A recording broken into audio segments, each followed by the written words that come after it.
Cet appel est désormais enregistré.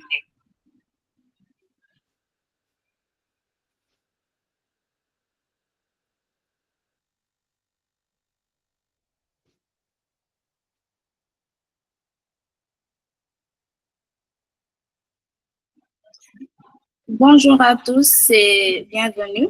Il fait 20h05. On va commencer. Voilà, donc bienvenue à cette formation audit de marque sur le cycle de vie du plastique, où nous allons parler plutôt du cycle de vie du plastique et également le zéro déchet, les solutions du zéro déchet possibles. Je m'appelle Edith Montero, je suis responsable des audits de marque à Adansonia.green. Je serai votre facilitatrice tout au long de cette formation sur le cycle de vie du plastique, mais également sur les solutions du zéro déchet. Je vous invite maintenant à vous présenter dans le chat en nous disant ton nom, ton prénom, ce que tu fais dans la vie, ton email, ton numéro de téléphone pour qu'on puisse rester en contact. Et j'ai une question pour vous. Quel est le dernier objet que tu as utilisé? Était-il en plastique ou à usage unique? Moi, malheureusement, je commence. Le dernier objet que j'ai utilisé, c'était un stylo. C'est en plastique et malheureusement, c'est à usage unique. Donc, je vous invite à faire comme moi. En vous présentant dans le chat, vous allez également dire le dernier objet que vous avez utilisé, si c'était en plastique et c'était à usage unique. Pendant que vous vous présentez, je vais partager le programme d'aujourd'hui. Nous allons commencer par une présentation de Adansonia. Ensuite, nous allons parler du cycle de vie du plastique, de sa production à son élimination et parler également des problèmes de pollution qui peuvent en découler. Nous allons ensuite aborder les solutions du zéro déchet. Et pour finir, nous allons faire une petite formation en audit de marque des déchets plastiques. Donc, Adansonia.green, c'est une association à but non lucratif sénégalaise engagée dans le zéro déchet et la vie durable au Sénégal. À Adansonia, nous sommes persuadés que les organisations peuvent avoir un impact positif sur l'environnement en nous proposant des produits et des services qui soient durables au Sénégal et accessibles à tous.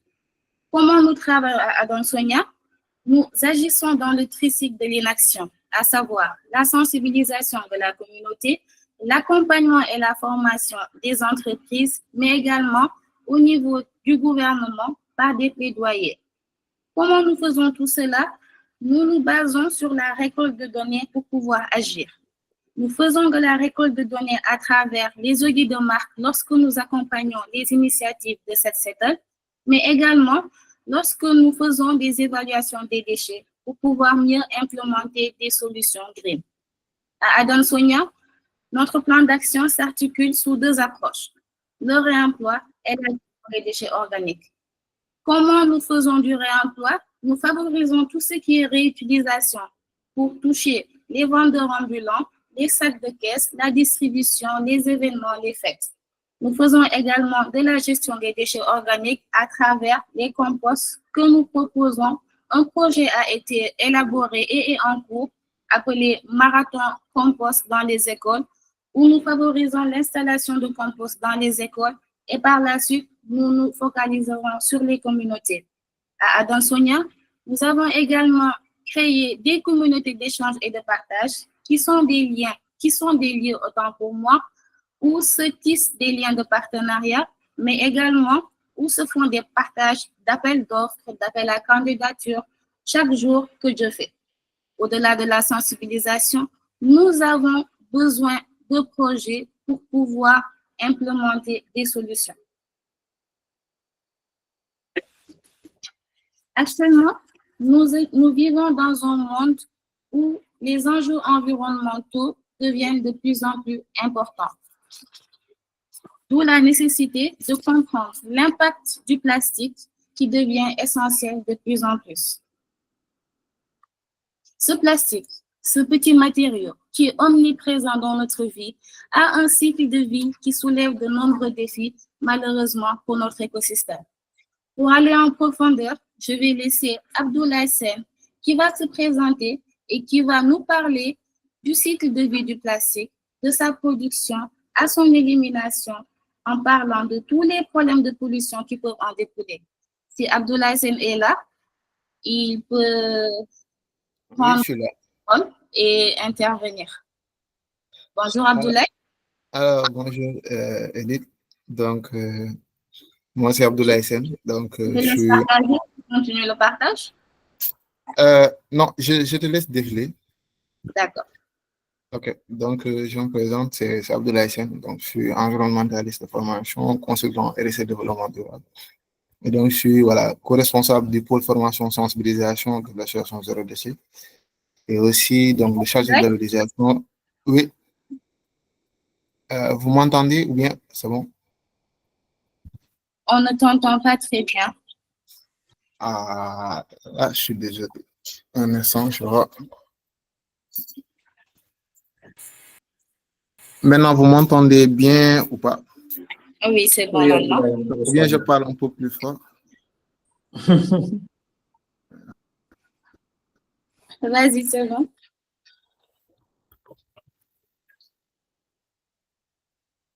Voilà, je pense qu'il y a des pouces positifs, donc je pense que je peux continuer. Donc Oui. voilà, comme je suis le chargé de labellisation du projet Mon Restaurant Zéro Déchet à Dakar, donc c'est un projet qui vise à labelliser les restaurants donc, qui sont dans une démarche de réduction de leurs déchets. Et donc, voilà, on les accompagne dans cette démarche. Donc, on va aller dans le vif du sujet et donc essayer de parler du cycle de vie du plastique.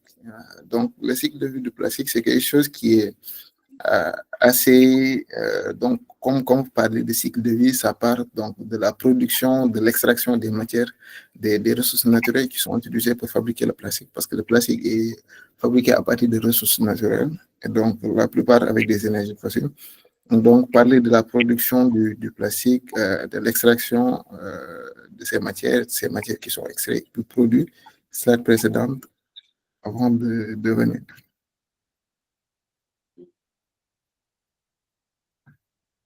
Je continue?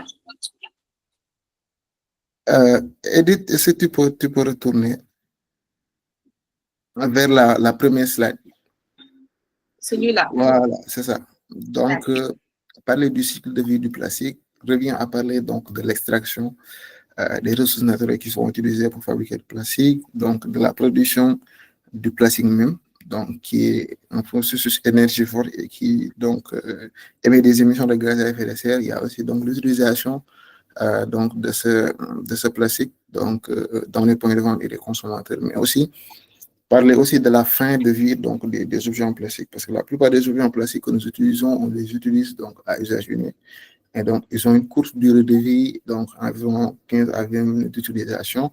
Et on va voir que voilà, ils vont rester plusieurs années ici, donc dans notre planète et créer donc d'autres dégâts. Et donc, on va essayer de parler donc de la fin de vie des objets en plastique, du recyclage, donc de la mise en décharge, ou bien donc des plastiques qui se dispersent dans la nature. C'est la suivante. Et donc, d'où vient le plastique? Donc, le plastique nous vient des énergies fossiles. Donc, 95% du plastique que nous utilisons nous vient des énergies fossiles, soit du pétrole, du gaz naturel ou bien du gaz de schiste. Et donc, il y a aussi d'autres bioplastiques qui existent, qui sont fabriqués à partir d'amidon, des ressources d'amidon, mais voilà, qui ne sont pas nombreux comparés aux plastiques produits à partir donc, des énergies fossiles, donc qui sont, comme vous le savez tous, qui sont polluantes. Donc, slide suivante. Et donc, après ces énergies fossiles sont extraites, donc ils sont raffinés. Donc, le raffinage, ça consiste à séparer les différents constituants du pétrole brut. Donc, le pétrole brut extrait donc soit en terre ferme ou bien au niveau des stations offshore. Et donc, ce pétrole est raffiné donc, dans des stations de raffinage.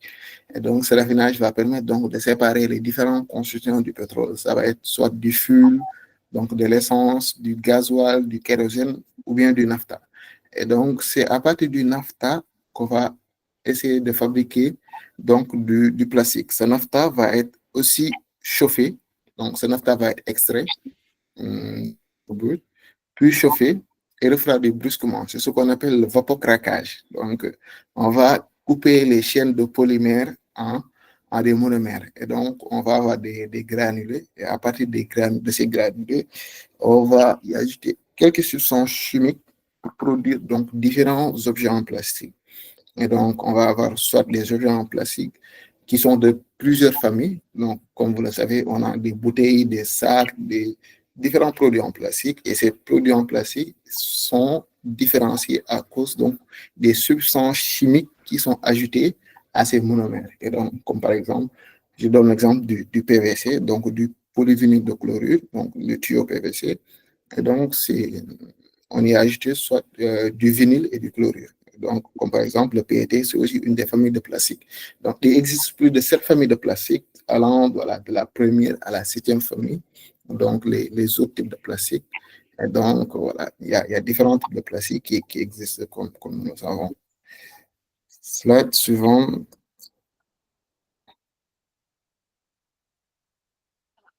J'ai bugué.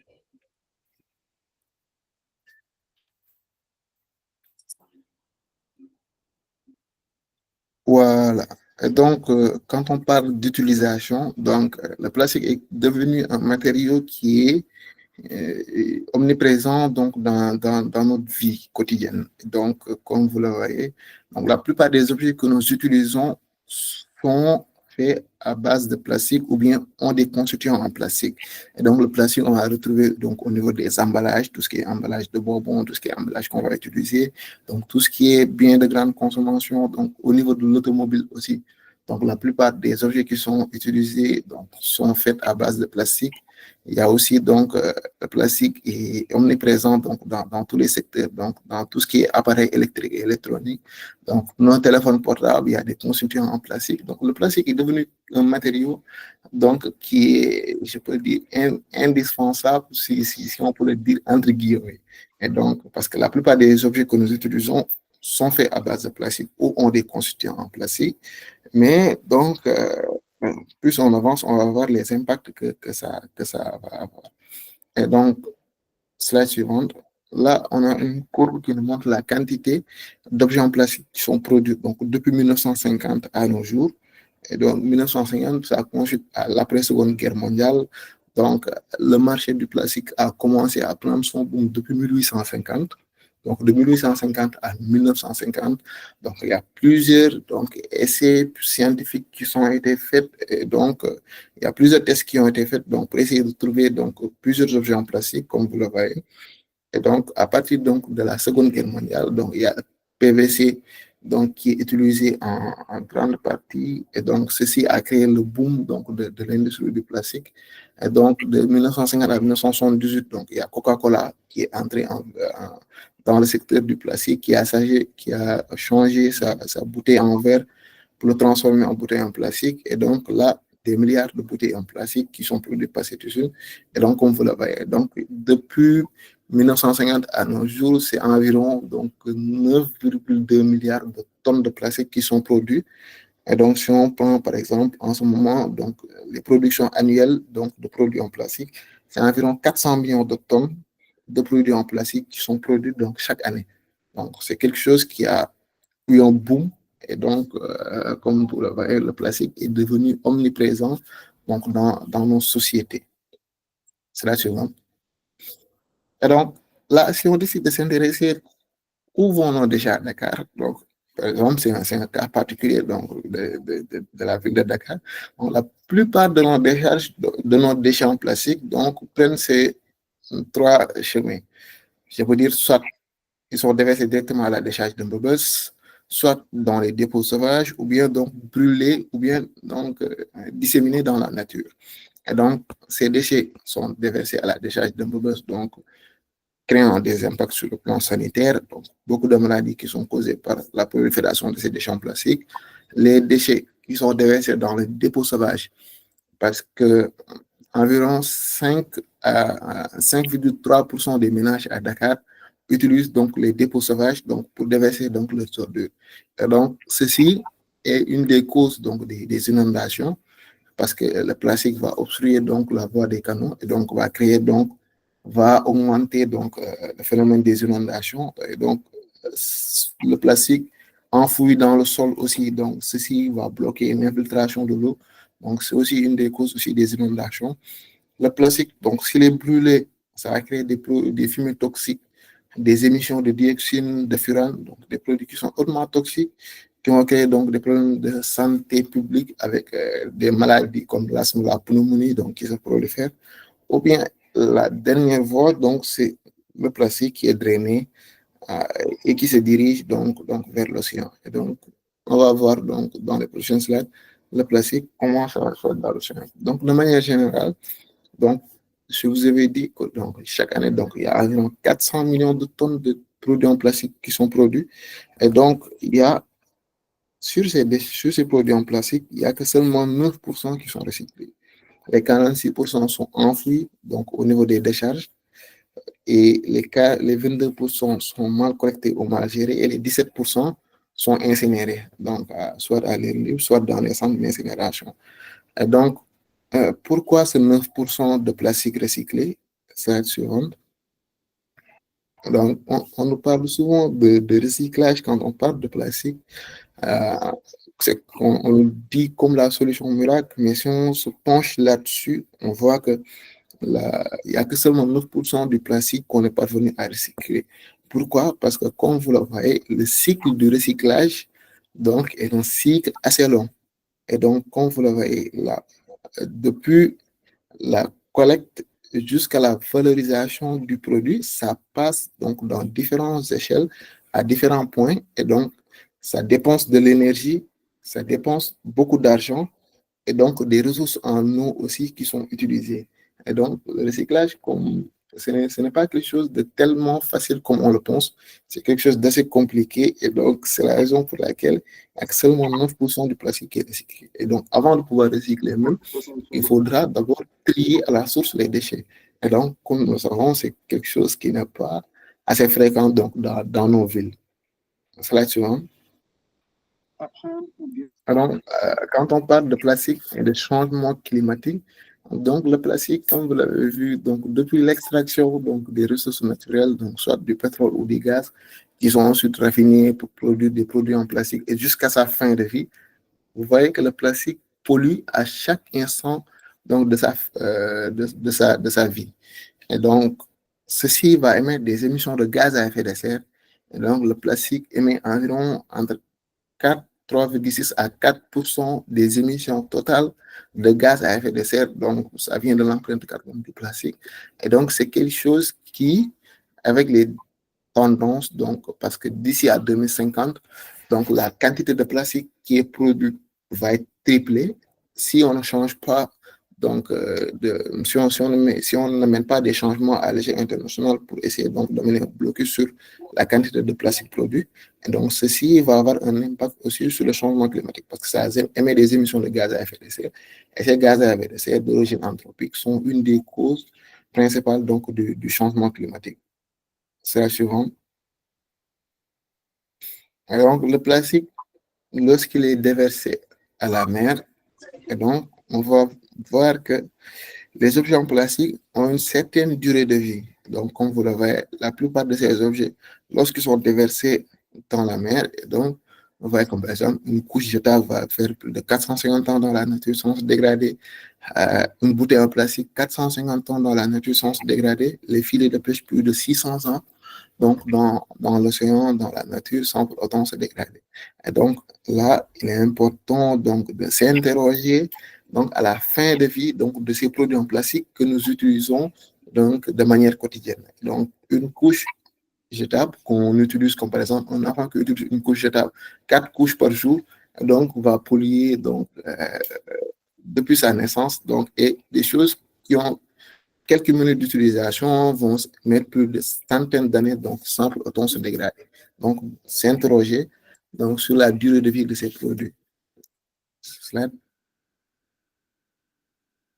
Et donc là, on va faire la transition donc, pour parler donc, de la dégradation du plastique donc, qui va passer donc, à l'étape de plastique au microplastique. Donc le microplastique, c'est quelque chose, c'est toujours du plastique, mais qui s'est dégradé en de petits morceaux. Et donc, comment ça se passe? Le plastique, lorsqu'il est transporté par le vent, donc soit par les rivières ou bien donc, ou même des déchets que l'on amène, que l'on jette à la plage, Et donc, ces déchets, lorsqu'ils rentrent dans l'océan, donc, ils vont se fragmenter. Donc, sous l'effet du vent, donc, du soleil, des vagues, donc, le plastique va se dégrader en petits morceaux. Et ces petits morceaux, c'est ce qu'on appelle du microplastique. Donc, on avait de gros fragments de plastique qui vont se dégrader en de petits fragments qu'on appelle les microplastiques. Et donc, ces débris de microplastiques donc, vont se déplacer sous l'effet donc, des courants marins vers des zones de concentration que l'on appelle les gyres. Et donc, les gyres, c'est ce qu'on appelle donc les poubelles au niveau de l'océan. Donc, ce sont de vastes zones de concentration de plastique au niveau de l'océan.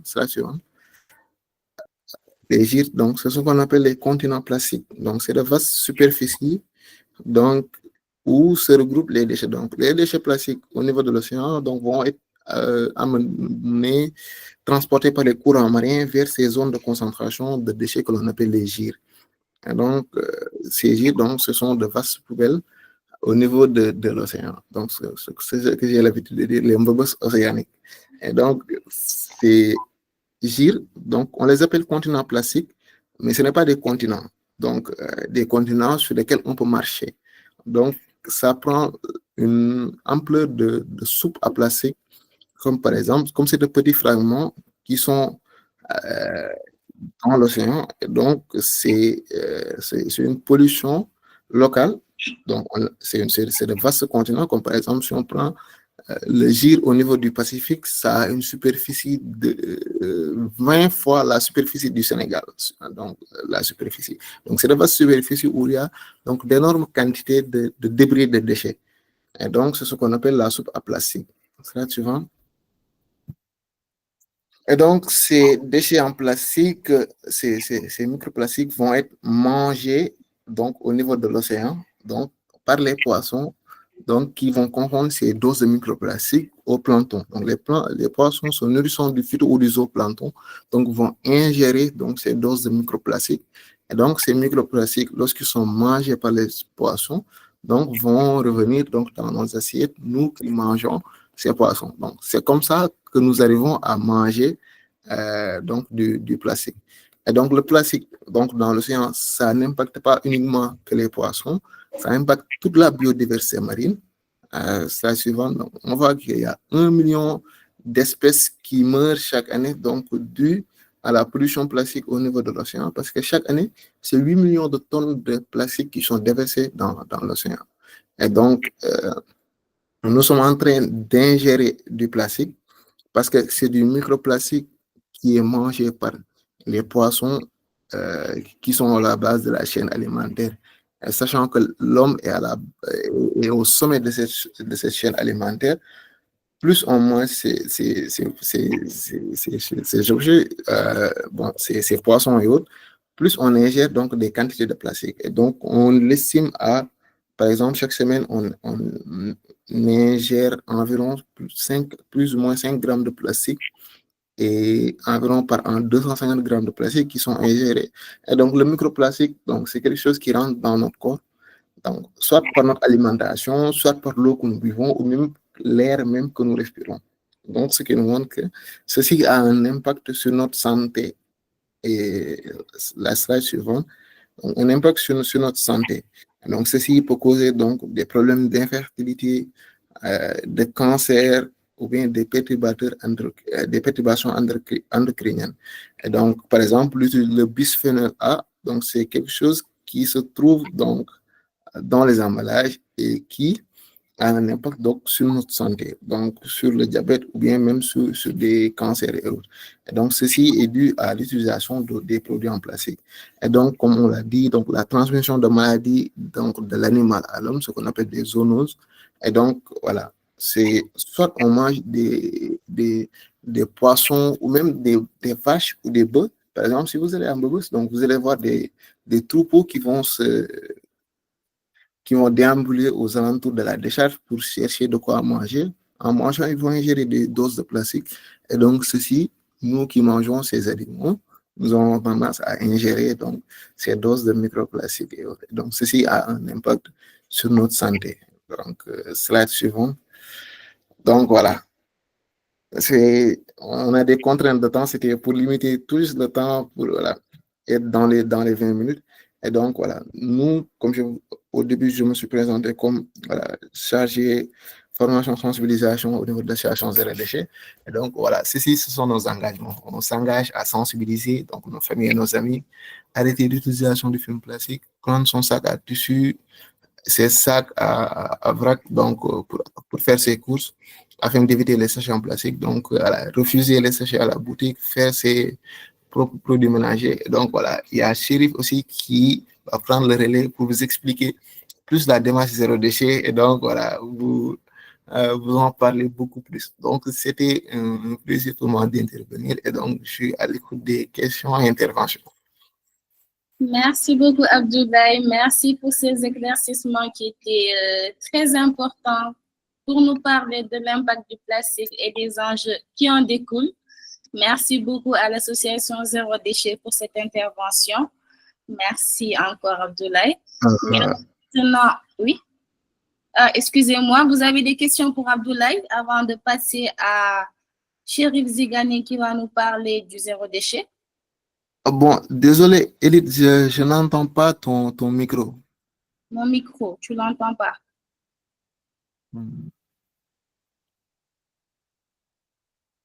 Vous m'entendez? Oui, on t'entend. Ok, Abdoulaye, oui, moi j'ai un problème au niveau d'Abdoulaye. Là, je suis désolé, mais je n'entends pas. Tu n'entends rien du tout. Est-ce que tu n'as pas essayé de te reconnecter? Bon, mais c'est pas grave. Hein. En attendant que je regarde ma connexion, donc... c'est très grave parce que les gens ont des questions à te poser.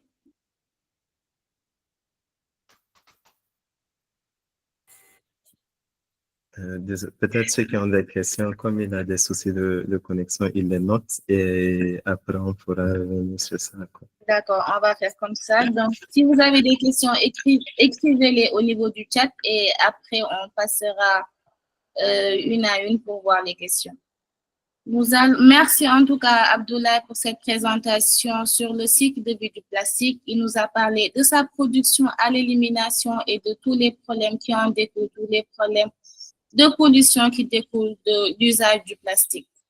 À présent, il est temps de se concentrer sur les solutions concrètes, telles que les pratiques du zéro déchet et les alternatives durables. Pour ce faire, nous allons laisser la parole à... J'ai un bug avec mon ordinateur. Nous allons laisser la parole à Chérif Zigani qui va se présenter et nous parler du zéro déchet. J'ai bugué apparemment, vous m'entendez? Oui, c'est bon, Edith.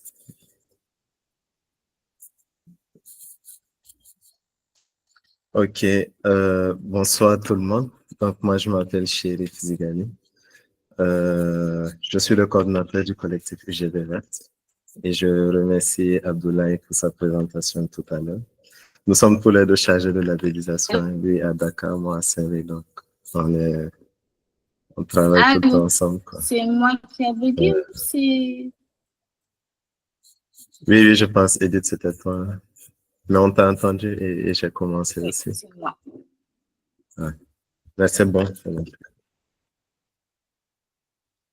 Ok, donc, bon, désolé, ma caméra, c'est un problème, donc j'ai juste activé, mais il faut que je désactive pour continuer. Donc, Edith, c'est bon, tu es là, tu pourras défiler.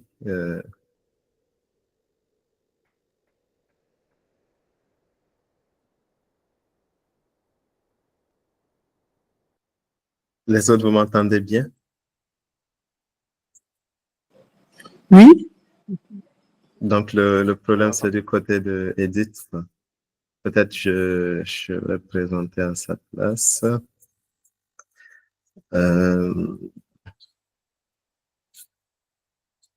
Excusez-moi.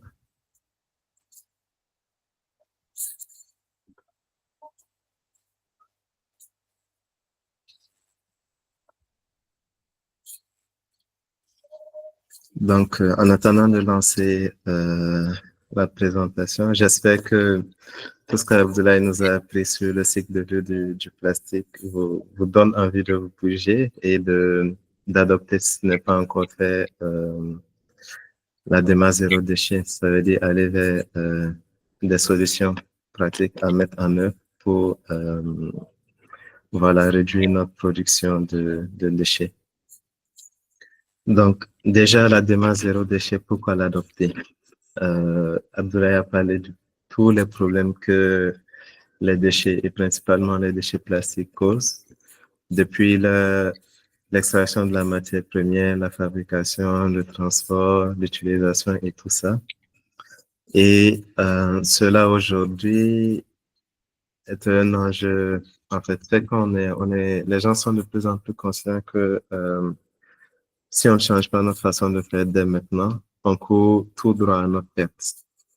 Et donc, adopter une démarche zéro déchet, c'est quoi? C'est de s'assurer de mettre en œuvre toutes les bonnes pratiques qui vont nous permettre déjà de réduire l'impact environnemental des déchets en réduisant la quantité de ces derniers.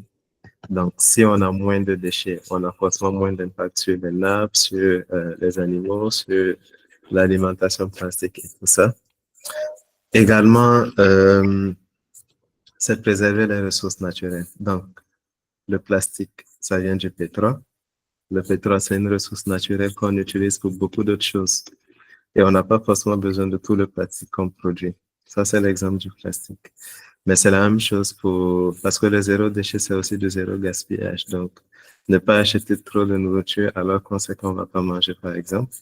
Ça nous permet aussi d'économiser tout ce qu'il y a comme ressources, comme matière première qui va servir à tout ce qu'on consomme, tout ce qu'on utilise de manière courante dans notre vie.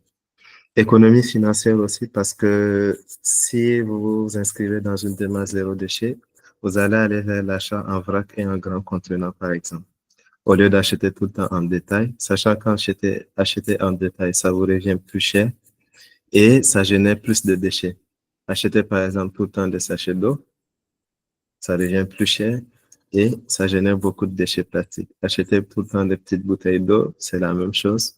Alors que passer, par exemple, au grand contenant, ça vous permet d'économiser, mais également de produire moins de déchets. Préserver et améliorer sa santé également. Tout à l'heure, Abdoulaye a bien expliqué l'alimentation plastique, par exemple, où c'est des grammes et des grammes de plastique qu'on ingère chaque année. Ça, c'est seulement le plastique. Quand on regarde aussi d'autres éléments, on consomme beaucoup de trucs, voilà, des chips, des bonbons, certains types de jus dont on n'a pas forcément besoin, mais on les consomme et ça a beaucoup d'impact négatif sur notre santé. C'est à l'origine de beaucoup de maladies aujourd'hui, des ulcères, de l'hypertension et plusieurs, voilà, maladies cardiovasculaires de manière générale. Adopter aussi la démarche zéro déchet, ça permet quelque part d'adopter des modes de production et de consommation durables de manière générale. Ça veut dire quoi? On va s'assurer que ce qu'on utilise comme matière première pour produire un produit, ça va être une ressource renouvelable. Et au cas où ça ne l'est pas, quand on produit un produit, on va s'assurer que ce produit, on pense à sa fin de vie en fait. Déjà, que ce ne soit pas un truc qu'on va jeter après l'usage unique, donc que ce soit réutilisable. Ou même si c'est quelque chose qu'on ne peut pas réutiliser plusieurs fois, on s'assure de pouvoir le remettre dans un autre cycle, par exemple. Donc, c'est s'assurer vraiment de mettre en œuvre, d'adopter au quotidien des alternatives qui nous permettent d'aller vers un mode de consommation plus durable. Donc, j'espère que ça vous donne envie de vous engager dans le zéro déchet. Maintenant, si c'est le cas, comment faire? Quelle est la démarche à suivre pour s'engager dans la démarche zéro déchet? Il y a ce qu'on appelle déjà les 5 R du zéro déchet. Et certainement, plusieurs d'entre vous ont déjà entendu parler de ça. C'est juste des méthodes. C'est comme sous forme d'entonnoir où, pas à pas, on adopte des alternatives qui nous permettent de réduire notre production de déchets. Et le premier des R du principe des 5 R, c'est le refuser. Ça veut dire quoi, refuser? C'est, pour donner un exemple terre à terre, quand je pars à la boutique ou au marché, comme mettant un boost, le sachet un boost, que je refuse. Et quand il y a place, j'utilise d'autres alternatives. Ça peut être des calebasses, des seaux, des sacs en tissu, etc., en fonction du matériel qu'on va acheter. C'est aussi de repenser de manière globale notre habitude aussi de consommation, on va dire. Parce que tout à l'heure, je prenais l'exemple des bonbons, des trucs. Mais souvent, c'est pas des choses forcément dont on a besoin. C'est juste pour faire genre, on va avoir un chewing-gum dans la bouche ou, voilà, on veut du sucré ou, en tout cas, c'est pas des choses dont l'organisme forcément en a besoin. Et c'est pas forcément parce qu'on a faim qu'on achète ces trucs-là. Et c'est pas bon parce qu'on passe le temps à grignoter. Alors qu'on peut se dire, non, bon, je vois un truc, un biscuit, j'ai envie de l'acheter. Je dis non, je veux pas l'acheter parce que je n'en ai pas forcément besoin. Ou même si je vais acheter, je vais chercher un truc qui est plus local et qui est plus naturel, par exemple. Donc, refusez vraiment tous les produits à usage unique. Ne pas acheter de sachet d'eau. Même si vous partez quelque part, quand vous tend un sachet d'eau, vous dites non. Voilà. Avec la manière, bien sûr, sinon on va vous poigner. Et après le refuser, le second R, c'est réduire. Donc, réduire tout ce qu'on ne peut pas refuser. Ça veut dire quoi? Je sais que je dois boire de l'eau, mais je n'ai pas forcément besoin d'acheter des sachets d'eau. Je n'ai pas forcément besoin d'acheter des bouteilles de 0,5 litres. Donc, si je suis quelqu'un comme moi qui boit de l'eau de robinet, je vais juste m'assurer d'avoir une goutte. Je remplis ma goutte en sortant de chez moi. Comme ça, je sais que je vais éviter tout ce qui est sachet d'eau, par exemple, tout le long de la journée, ou bouteille d'eau. Ou bien, quand je vais acheter, par exemple, du lait, plutôt que d'acheter du lait en sachet, ou du stick Nescafé, ou des sachets de tomates, je vais aller vers les grands contenants. Parce que je peux pas éviter ça. Il me faut du café, il me faut de la tomate. Mais je vais pas acheter des trucs qui sont à usage unique ou qui vont produire beaucoup de déchets. Je vais aller plus vers les grands contenants. Comme ça, je vais produire des déchets secs, mais c'est des déchets qui seront en moindre quantité que si je n'adoptais pas cette alternative. Et ici, le réduit va aussi avec le R qui suit, le réutiliser. Si j'achète par exemple des gros pots de tomates ou des boîtes de Nescafé, après je peux utiliser ces derniers pour faire plusieurs autres choses. Soit mettre un peu de compost dedans pour mettre des plantes, des fleurs, ou bien mettre du sucre ou du sel à l'intérieur et réutiliser. Donc, je fais les 5 R pas à pas tout en me disant que s'il y a un élément que je ne peux pas gérer qui passe à travers les mailles du premier R, que le second R puisse le prendre en compte. Si le second R ne le prend pas en compte, que le troisième R puisse le prendre en compte. Donc, j'achète toujours en tenant en compte l'emballage, en me disant qu'après, je pourrais toujours utiliser ça pour faire quelque chose, ou même le donner à des gens qui en ont besoin souvent.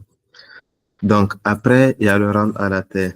Et ça, c'est composter. Ça veut dire tout ce qui est matière organique, qu'on puisse le rendre à la terre. Donc, rendre à la terre, il y a 2 volets. Donner aux animaux. Les restes de nourriture, on peut les donner aux animaux qui les mangent, plutôt que de les jeter directement à la poubelle. Ou bien on peut faire du compost ou faire de la méthanisation et produire du gaz naturel et de l'engrais naturel. Après tout ces R, en principe, la quantité de déchets qui va rester sera très petite. Et ça sera des déchets qu'on pourra gérer. Gérer comment? À travers du recyclage. Mais le recyclage vraiment vient en dernier. Comme Abdel, c'est pas quelque chose à mettre en avant parce que c'est pas la solution. C'est pas une solution miracle. Donc, refuser tout ce qui est à usage unique, tout ce qui contribue voilà, à une consommation excessive, je vais dire, réduire nos achats, gérer nos achats, réduire la quantité de biens. Souvent, on a 3 téléphones alors qu'on n'en a pas besoin, juste un, ça fait le travail. Ou bien, je sais pas, on a 15 sacs alors qu'on peut en avoir juste un et c'est suffisant. Ou les dames, 15 000 robes dans la garde-robe alors que peut-être qu'elle ne porte que 3 principalement. Donc, vraiment réduire notre consommation de biens. Réutiliser en réduisant, réutiliser aussi parce que quand on va vers les grands contenants, après on peut utiliser ces contenants pour pouvoir faire autre chose. Et quand vous allez même à la boutique pour acheter du sucre, vous pouvez amener le pot de Nescafé ou de tomates que vous avez utilisé et prendre votre sucre à l'intérieur, par exemple. Prendre à la terre, ça veut dire, ça aussi, ça suppose qu'au départ, vous puissiez séparer les déchets. Quand vous avez des déchets plastiques, vous n'allez pas les mettre dans le même dans la même corbeille ou la même poubelle que les déchets organiques. Vous allez mettre les déchets organiques de côté, comme ça vous pouvez les prendre et les donner à des éleveurs qui sont à côté de chez vous, si vous n'avez pas d'animaux, ou si vous le souhaitez faire du compost. Et ça, c'est très facile. Vous pouvez avoir votre seau, une petite caisse, et faire du compost que vous pouvez utiliser pour des plantes.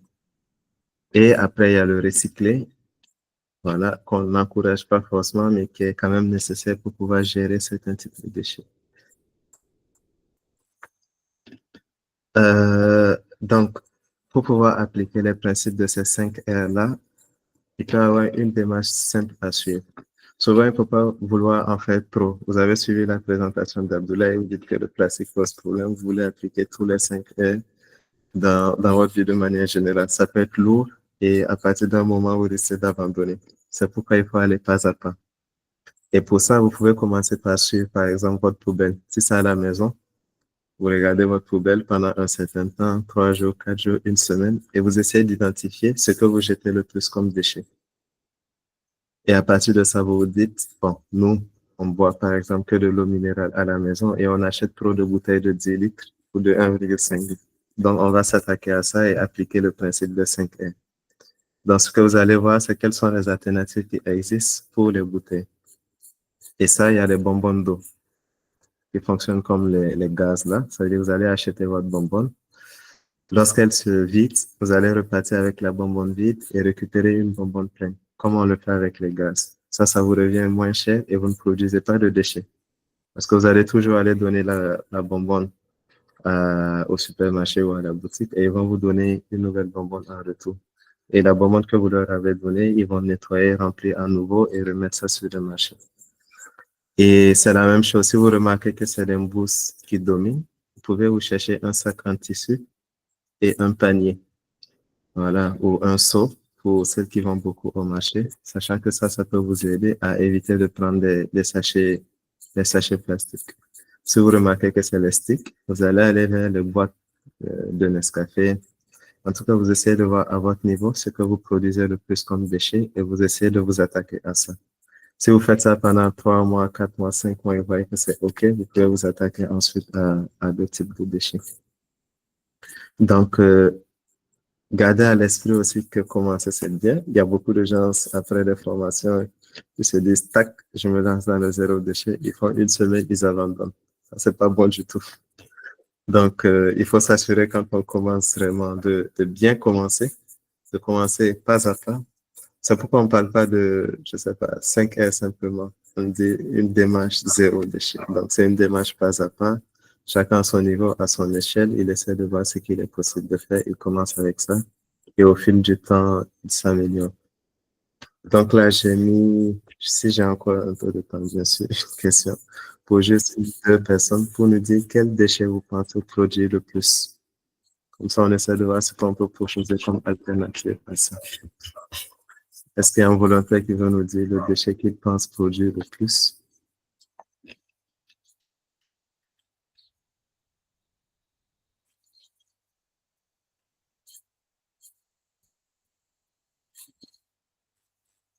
Personne?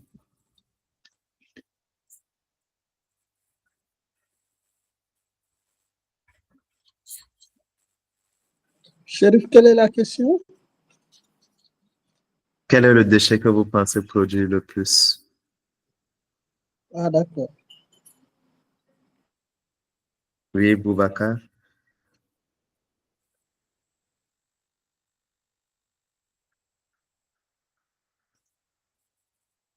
C'est Boubacar qui a levé la main. C'est Hassani Mohamed, parce que Boubacar, il a levé la main depuis tout à l'heure. Ah, OK. C'est Hassani Mohamed Fouxiat qui a levé la main. OK, Hassani. Hassani? Bon, il y a Madiou Baldé qui dit que lui, il produit du tchèp en quantité. C'est le déchet qu'il produit le plus. Le tchèp. Oui. OK. Le tchèp. Donc lui, c'est le tchèp. Ça veut dire, on va essayer de voir maintenant le tchèp. C'est quoi? Donc tout le monde, bon, c'est que naturellement, c'est un déchet organique parce que c'est des restes alimentaires.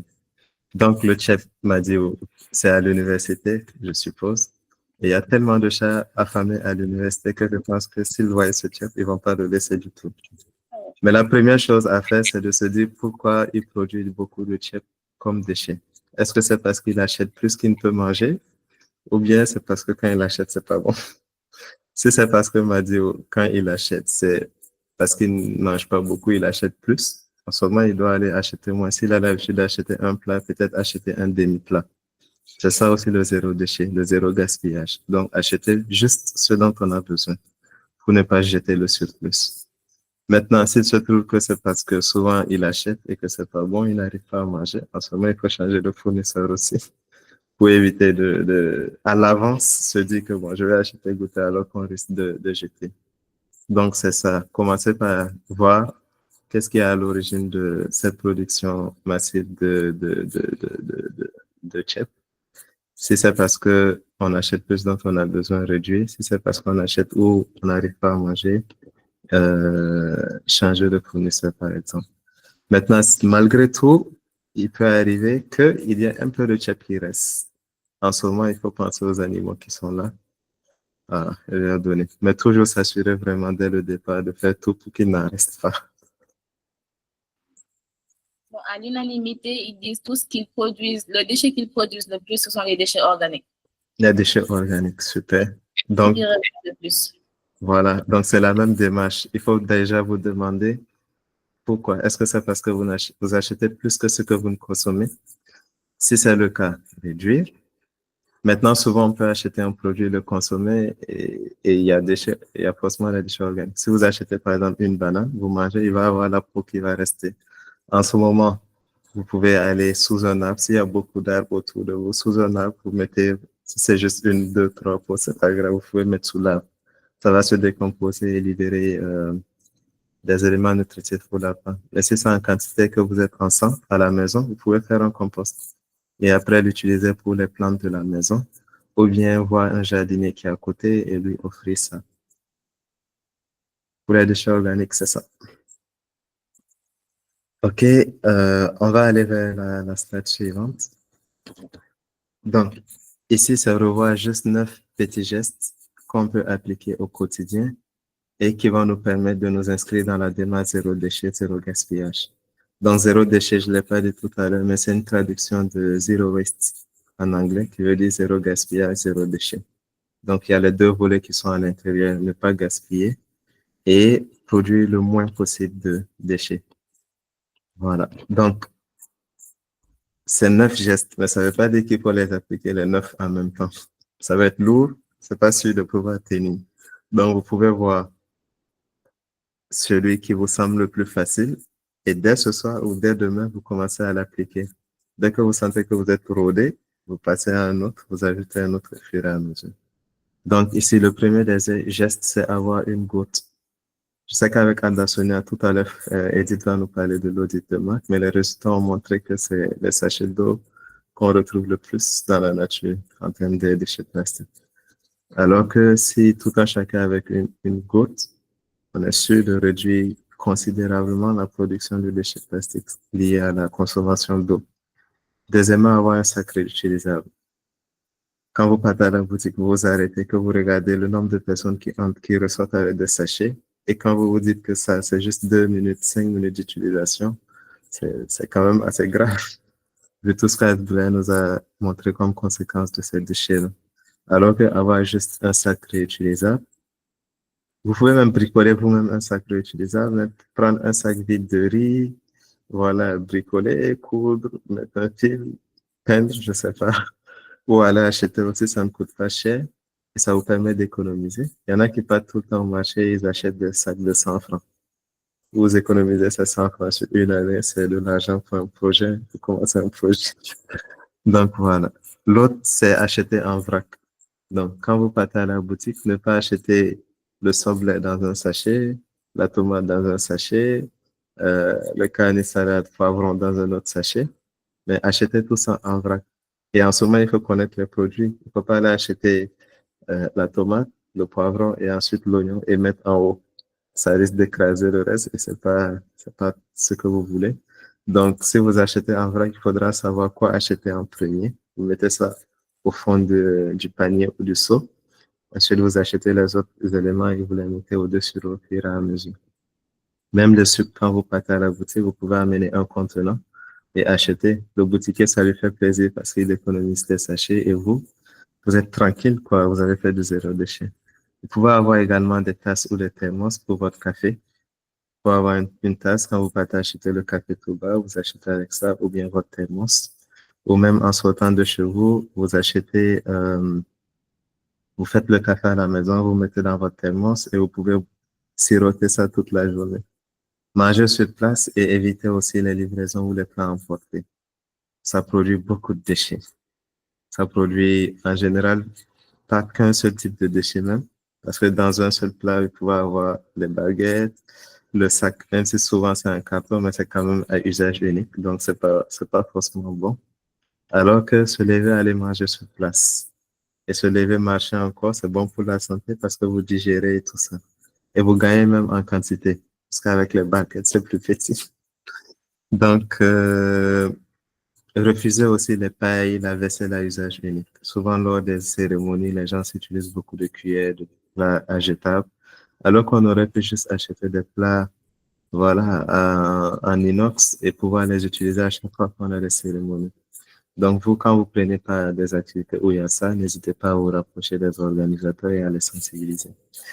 Fabriquer également ces produits ménagers, c'est bien possible et c'est pas du tout compliqué. C'est moins cher, c'est mieux pour la santé. Parce que, oui, lui, cuisiner soi-même, c'est l'idéal aussi, hein. C'est ça, c'est l'idéal. Donc, fabriquer ces produits ménagers aussi, voilà, ça revient économique, c'est bon pour l'environnement et c'est bon pour la santé. Il y a des études qui ont montré aujourd'hui que les parfums, certains pommades qu'on utilise, il y a des perturbateurs endocriniens dedans, donc c'est pas bon pour la peau. Et même ça passe par la peau, ça rentre et ça nous crée souvent des cancers de peau ou beaucoup d'autres maladies. Même pour les dames, ça peut amener des perturbations du cycle et tout ça. Beaucoup de problèmes, alors qu'on peut faire plus sainement, moins cher et prendre soin de sa santé. Également, les savons, les dentifrices solides. Voilà, souvent, ça se vend sur les marchés, c'est possible d'avoir. Donc, et c'est plus économique et c'est aussi meilleur pour la santé. Et le dernier bon geste, c'est de partager. Donc, moi, tout de suite, je viens de faire un bon geste. Ma journée est gagnée parce que j'ai fait au moins un bon geste. J'ai partagé ces 9 bons gestes. Donc, vous pouvez faire de même également et les partager autour de vous pour qu'il y ait plus de personnes qui soient au courant de ça et qui s'inscrivent dans une démarche de réduction des déchets. OK. Donc, je pense Edith qui va prendre la main pour continuer. Merci beaucoup. Si vous avez des questions à poser, n'hésitez pas. Merci chérie pour cette présentation. L'objectif est de sortir tous de cette formation avec un bon geste de zéro déchet. Chacun s'engage à adopter un geste zéro déchet aujourd'hui en sortant de cette formation. Ouais. Voilà. Donc, si vous avez des questions pour Chérif Zegani à propos des solutions zéro déchet, à propos des gestes zéro déchet à adopter pour une vie durable, la parole est à vous. Vous pouvez soit lever la main, soit enlever votre micro et parler.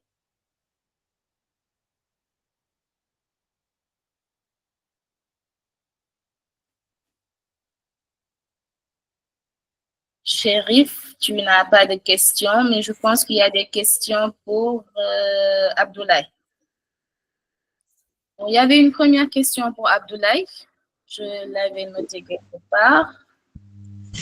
Une question de Aaron Ndiaye qui demandait s'il pouvait revenir sur les types de plastique qu'il y avait. OK. Donc, Là, il faut faire très vite et très court. On avait juste 1 heure de temps. Et là, il nous reste normalement 1 minute. Mais on va essayer de répondre aux questions pour que les participants puissent savoir. Donc, pour les types de plastique, donc, je vais aller beaucoup plus vite. Par exemple, si vous achetez un produit, donc il y a un triangle qui est mis, si vous regardez, si c'est un produit en plastique, il y a un triangle qui est mis sur le produit. Un triangle avec 3 flèches. Donc, il y a un chiffre à l'intérieur. Si on y met 1, c'est-à-dire c'est de la première famille de plastique. Ce sont les PET, qu'on appelle les polyéthylènes terephtalates. Donc, c'est avec ce plastique qu'on fabrique tout ce qui est les bouteilles en plastique et autres. Donc, c'est le plastique blanc léger. Donc, il y a aussi d'autres types de plastique comme les polyéthylènes basse densité. Il y a les polyéthylènes haute densité aussi, comme par exemple tout ce qui est plastique dur. Donc, c'est le plastique avec lequel on fabrique tout ce qui est bassine, tout ce qui est seau, tout ce qui est bouillard en plastique. Et donc, ce sont les plastiques durs. Donc, il y a aussi les PVC. Donc, c'est aussi une des familles de plastique. C'est avec le plastique avec lequel on fabrique tout ce qui est les tuyaux de canalisation, les tuyaux d'eau. Il y a aussi donc le polystyrène et le polypropylène aussi, qui sont aussi donc des familles de plastique, cinquième et sixième famille de plastique. Et donc, la plupart, donc, ce sont des contenants alimentaires donc, qu'on fabrique avec ce type de plastique. Et donc, comme je l'ai dit, donc, ce sont des granulés qu'on ajoute donc différentes substances chimiques. Et donc, c'est avec ces différentes substances chimiques, que ça soit de l'éthylène, soit du vinyle, du chlorure et autres, qu'on parvient à obtenir différentes familles de plastique. Et donc, il y a aussi une dernière famille de plastique que l'on appelle la septième famille, qu'on a regroupé, où on a regroupé les autres types de plastique qu'ils ont beaucoup plus de composés et donc ils sont difficilement reconnaissables. C'est la raison pour laquelle on les classe dans cette famille-là. Arona?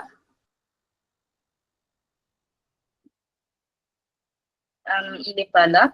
Donc, pour pouvoir mieux comprendre ou cerner les différents types de plastique, je vous invite à participer aux OG de bar que nous faisons et à ce moment-là, vous verrez comment je vais le dire, en pratique, les différents types de plastique qui existent pour pouvoir appuyer ce que Abdoulaye vient de dire. Arona a dit merci. Nous avions une autre question pour Abdoulaye.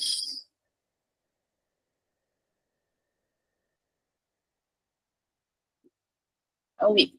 Abdoulaye Seynabou Kanté demande si on ne brûle pas ces déchets plastiques, que faire? Est-ce que tout plastique est recyclable? Prenons l'exemple des pneus.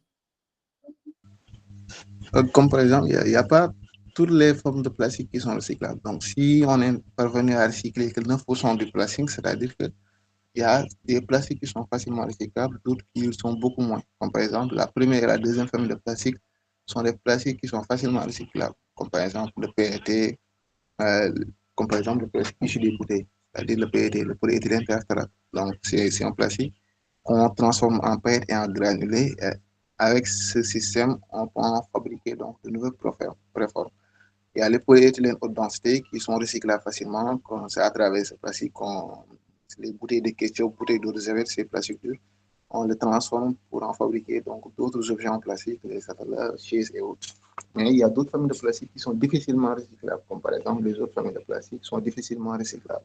Je ne dis pas qu'ils ne sont pas recyclables, mais ça nécessite beaucoup plus de technologie et donc beaucoup d'énergie. Ils sont trop énergivores. C'est une des causes qui bloquent le recyclage. Comme par exemple, l'incinération des pneus, ça libère beaucoup de substances toxiques, comme je l'ai dit, donc du monoxyde de carbone, donc des dioxines, des furanes, des substances qui sont assez toxiques. Et donc, même des fois, vous voyez, des fois dans les quartiers, ils font des 7-7 ils nettoient tout le quartier, bien bon, et ensuite, boum, on regroupe les déchets en amas, en tas, et on le brûle. On ne fait que changer la nature du danger. Et donc, c'était des dangers visibles, et donc c'est quelque chose qui se transforme, qui se mélange à l'air que l'on respire, et on respire donc ces substances toxiques qui sont mauvaises pour notre santé. Et donc, ne pas brûler ces objets en plastique, parce que surtout si on les brûle à l'air libre, c'est bonjour les maladies à notre porte. Donc, ce qu'il nous faut, c'est d'abord la réduction à la source. Donc, comme on l'a dit, la démarche des 5 R. Réduire à la source, et ensuite, le plastique qu'on n'est pas parvenu à réduire ni à réutiliser. Donc, on pourra le recycler.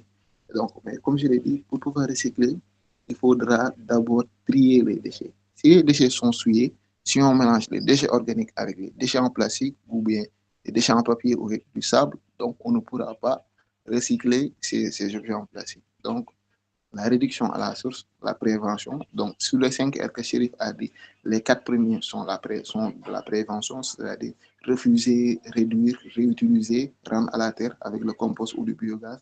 Et donc, le 5e R, c'est à travers le recyclage. Je ne sais pas si j'ai bien répondu à la question ou pas.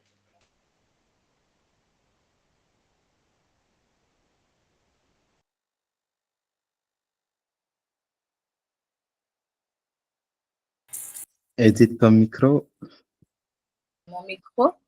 Seynabou Kanté, la réponse te convient. Et pour ajouter à ce que Abdoulaye vient de dire, si nous prenons l'exemple des pneus, même si on ne peut pas les recycler, on peut les transformer et en donner un autre usage, comme des bons. De plus en plus, les gens, ils le font. Ils appellent ça, je ne suis pas sûre du mot que je vais utiliser, l'upcycling. Oui, c'est l'upcycling. Donc, voilà. C'est aussi une des formes de valorisation des déchets. Donc, les déchets sont... c'est différent du recyclage parce que le recyclage, ça nécessite donc la transformation de la matière. Mais l'upcycling, c'est de transformer la matière pour en fabriquer donc de nouveaux objets comme des objets d'art ou bien donc des objets qu'on peut utiliser comme par exemple des fauteuils qu'on peut fabriquer, des bancs écologiques et autres. Bonsoir tout le monde. Merci beaucoup Abdoulaye pour la réponse. J'ai compris. Parce que durant toutes les nombreuses réunions que j'ai pu assister, on parle tout le temps de recyclage des déchets plastiques. Mais on ne met pas l'accent sur le fait qu'il y a certains déchets qui ne sont pas recyclables et ça nécessite aussi beaucoup de moyens pour le recyclage. Merci beaucoup, j'ai bien compris. Super. Nous avons une dernière question. Abdoulaye, toujours pour Abdoulaye. Y a-t-il des ONG qui s'activent pour la gestion des déchets océaniques? Pour la gestion des déchets océaniques, il y a des plongées sous-marines qui sont faites régulièrement pour essayer donc de récupérer certains déchets en plastique, comme par exemple des filets de pêche qui sont abandonnés au niveau de la mer et donc qui sont récupérés. Donc, il y a l'ONG Océanium qui le fait. Donc, il y a aussi Barracuda qui le fait. Et il y a aussi nos partenaires de Surfrider, la Surfrider Foundation. Et donc, voilà, ils s'occupent de Surfrider. Donc, ils font ceci. Ils font donc la fresque océane donc pour sensibiliser donc sur l'importance de la protection des océans et d'autres, mais aussi donc des séances de caractérisation des déchets sur les plages, mais aussi donc des séances aussi donc de mesure de la qualité de l'eau qui sont faites. Donc il y a ce frère qui le fait, des mesures de la qualité de l'eau donc pour voir donc tout ce qui est composés bactériologiques et autres, donc pour voir si l'eau est polluée ou pas, quels sont les types de polluants qu'on rencontre le plus. Et donc, il y a plusieurs organisations qui s'activent, donc, surtout pour la protection donc, de la biodiversité marine donc, dans le secteur donc, des océans. Merci Abdoulaye. Il y avait Axel qui avait levé la main, mais je ne vois plus Axel. Jonas Sambou, tu avais une question? Oui, Jonas. Tu peux enlever ton micro et parler. Bonsoir tout le monde. Bonsoir. Merci aux exposants. Vous me recevez? Oui, très bien. Ok, en fait. Ok, d'accord, merci pour la parole. Merci Abdoulaye, merci à Chérif, merci à vous Edith. J'ai une question. Je pense que c'est Chérif qui a exposé sur un peu les solutions par rapport au zéro déchet. Je voudrais savoir entre la réduction, le recyclage ou l'interdiction, quelle est la solution la plus efficace pour lutter contre la pollution plastique? Merci, c'était ça ma question. Ok. Jonas, il pose une question d'expert. Entre la réduction, l'interdiction et le recyclage, quelle est la solution? En fait, bon, il n'y a pas une solution, il faut le Et dire. les- Et c'est ça, non, le recyclage. La réduction, l'interdiction et le recyclage. Voilà, il faut dire qu'il n'y a pas une solution au problème de la pollution plastique. Il y a différentes solutions à mettre en œuvre pour pouvoir arriver à cela. Vous voyez, depuis 2020, il y a une loi plastique au Sénégal qui interdit 5 types de déchets plastiques à usage unique. Il y a les sachets, il y a les pailles, il y avait les tasses, mais bon, ça, heureusement, bon, on est aux tasses en carton, même s'il y a du plastique dedans, c'est une fausse bonne solution. Et donc, c'est interdit. La loi est en vigueur, mais il y a toujours des gens qui utilisent des pailles plastiques, il y a toujours des gens qui utilisent les sachets plastiques. Donc, une chose est de faire les lois, une chose est d'arriver à faire appliquer ça. C'est pourquoi, dans un contexte donné, il ne faut pas chercher toujours une solution, mais il faut voir plusieurs solutions et essayer de les mettre ensemble pour pouvoir arriver à éradiquer le problème. Le recyclage, c'est à mettre en dernier. Comme Abdoulaye l'a dit, c'est vraiment le dernier recours, si on peut l'appeler ainsi. Et avant ça, il faut commencer par refuser. Donc, moi, j'allais dire à la place d'interdire. Il y a interdit aussi, c'est bien, parce que vous allez voir le travail des associations qui militent pour la protection de l'environnement. Il y a un volet sensibilisation avec le public pour que le public adopte les bons gestes. Si tous les Sénégalais aujourd'hui arrêtent d'utiliser le sachet mousse, c'est sûr que dans les jours qui vont suivre, les usines qui fabriquent le mousse ou les commerçants qui en vendent au Sénégal vont arrêter de le faire. Parce qu'ils ne vont pas acheter et vendre ce que les gens n'achètent pas. Mais de la même façon, s'il y a un plaidoyer qui est fait sur les industries pour qu'elles arrivent à produire moins, à produire ce qui est à usage multiple, non usage unique, à récupérer et gérer leurs ordures, ça aussi, ça allège la tâche aux consommateurs et ça permet d'avoir moins de déchets. Donc, c'est plusieurs éléments qu'il faut mettre ensemble, toucher les consommateurs, les producteurs, les politiques, pour pouvoir arriver vraiment à éradiquer ce fléau lié à la pollution plastique.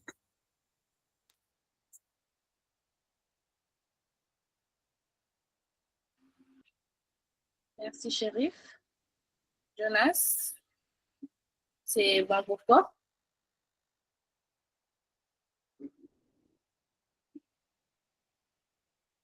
Ok. Vous avez d'autres questions? C'est bon, c'est bon. Super. Vous avez d'autres questions pour Abdoulaye sur le cycle de vie du plastique ou des questions pour Chérif sur les solutions pour le zéro déchet et la vie durable?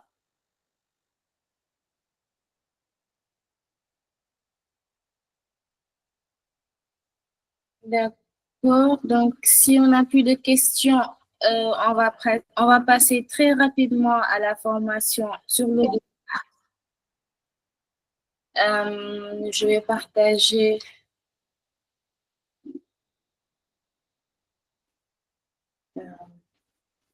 J'ai un bug avec mon ordinateur, donc je vais continuer comme ça. Ok. Ok.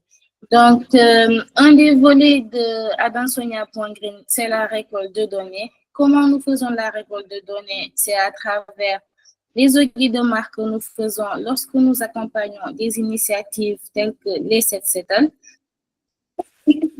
car nous trouvons bien beau d'organiser des 7-7 tous les mois, mais nous trouvons quand même dommage d'avoir à ramasser les mêmes articles, les mêmes déchets à chaque 7-7.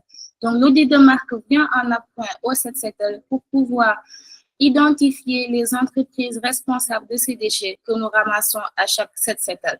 Qu'est-ce que l'audit de marque? C'est une étude scientifique, excusez-moi. Qu'est-ce que l'audit de marque? C'est une étude scientifique, c'est une initiative scientifique qui consiste à compter et à documenter les déchets selon le type de produit, le type de la marque, le type de produit, le type de matière et le nombre de couches que comporte ce produit. Dans quel but nous faisons tout ça? Dans le but d'identifier les plus grands pollueurs lors de ces 7-7 que nous accompagnons lorsque nous réalisons nos audits de marque.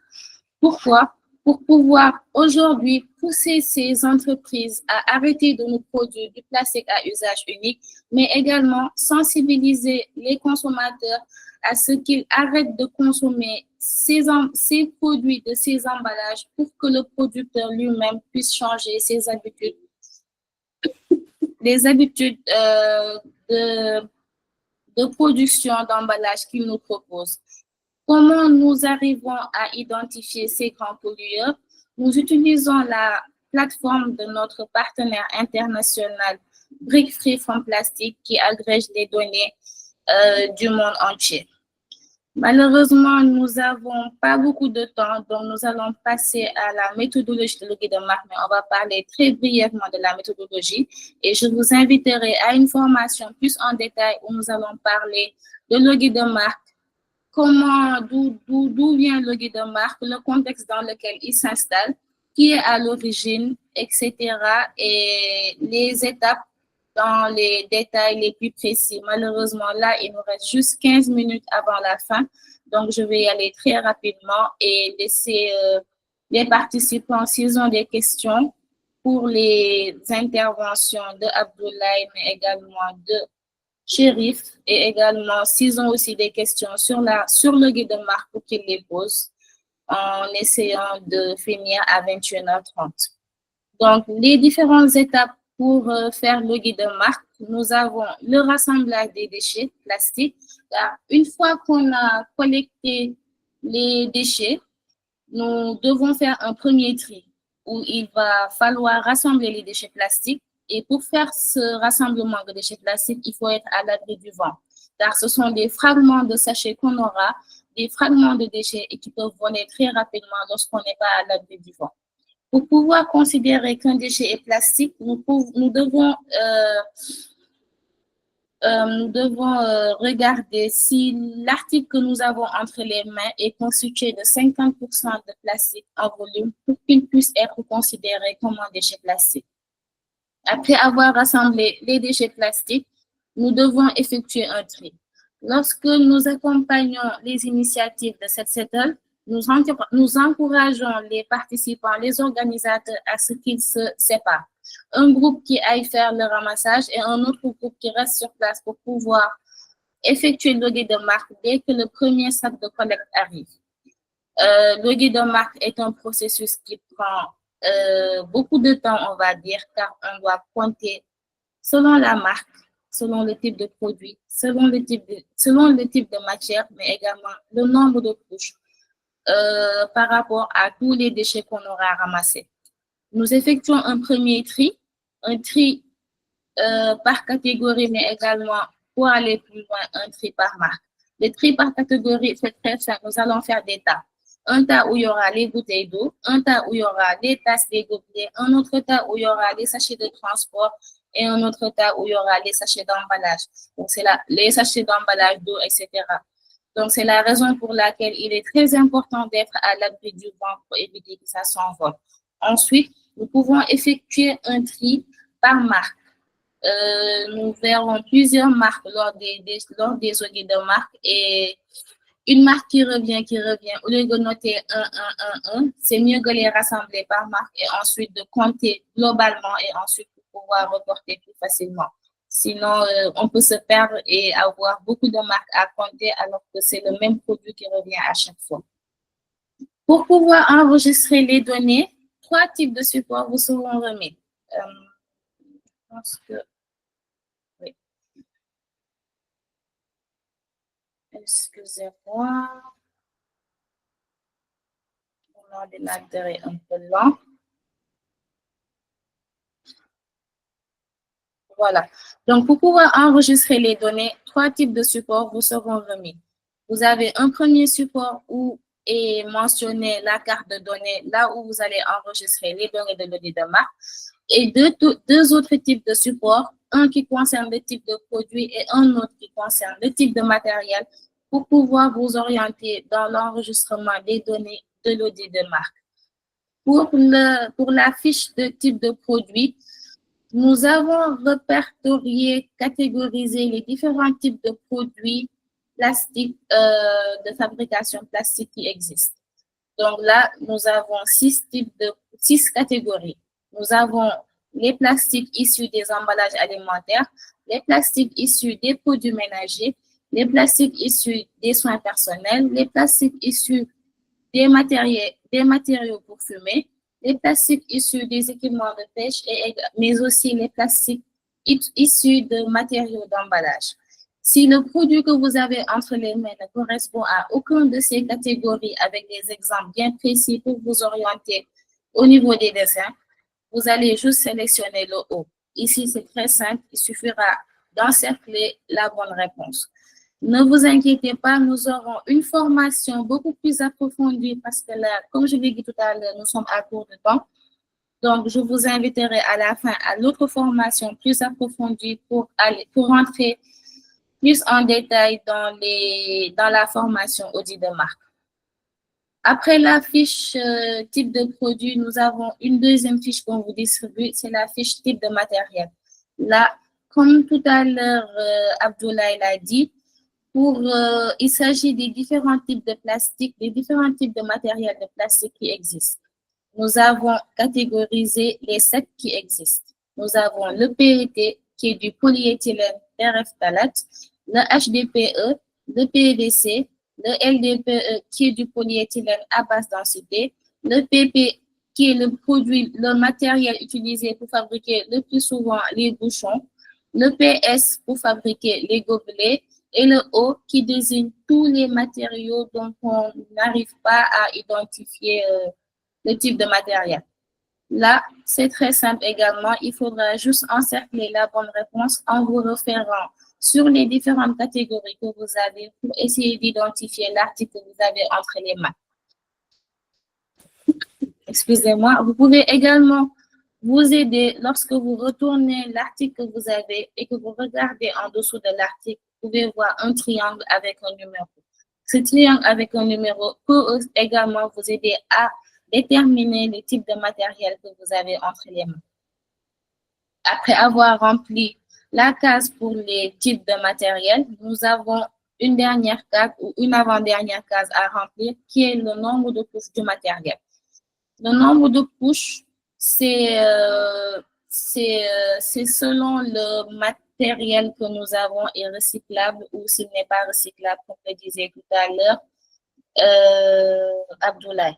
Donc, multilayer, c'est multicouche et ce n'est pas recyclable. C'est un plastique qui est lié à un autre matériau. Le plus souvent, on associe deux matériaux comme l'aluminium ou le plastique, ou des fois, on associe d'autres types de matériaux. Et pour savoir si c'est du single layer, le plus souvent, le matériel qu'on a, c'est un matériel transparent, assez flexible et qui est souvent utilisé pour l'emballage. Donc, si c'est transparent, c'est du SL. Et lorsqu'on a un doute, on n'hésite pas à découper le matériau pour savoir si on arrive à voir s'il y a plusieurs couches ou s'il y a une seule couche. Je suis allée très rapidement dans la formation audit de marque. Donc, si vous avez des questions, donc je vous rassure encore une fois, nous aurons une formation beaucoup plus approfondie pour parler de la formation sur le guide de marque des déchets. Vous avez des questions par rapport à la formation audit de marque?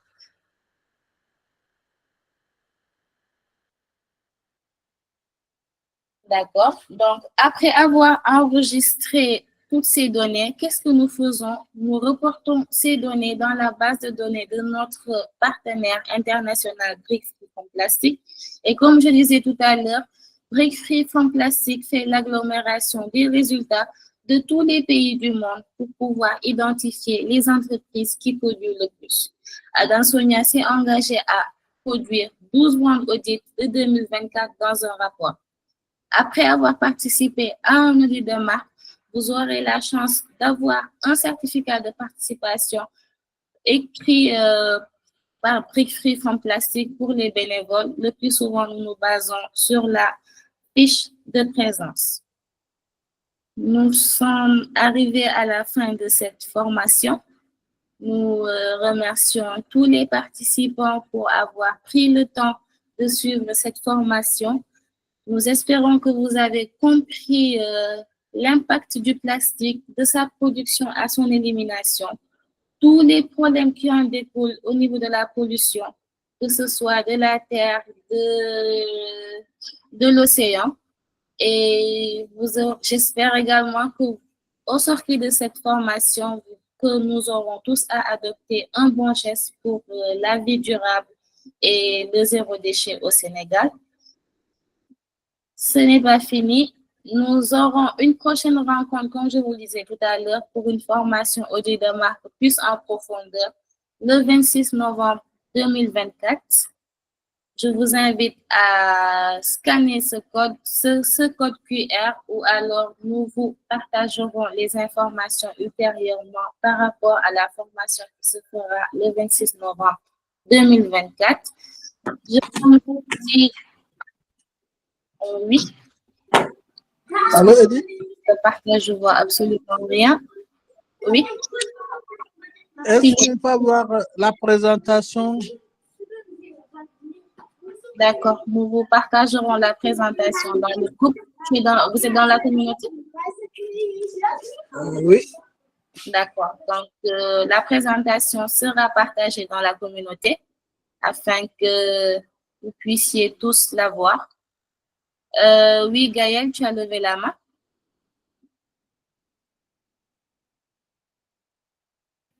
Non, c'est pas fait exprès.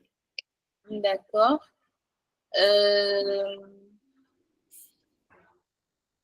D'accord. Donc, je disais que notre prochaine rencontre est prévue le 26 novembre. Comme je l'ai dit tout à l'heure, je n'ai pas pu faire une formation approfondie sur le guide de marque des déchets. Donc, je vous invite tous à nous rejoindre le 26 novembre 2024 en ligne. Je vous partagerai ultérieurement les informations pour vous connecter à la formation sur le guide de marque.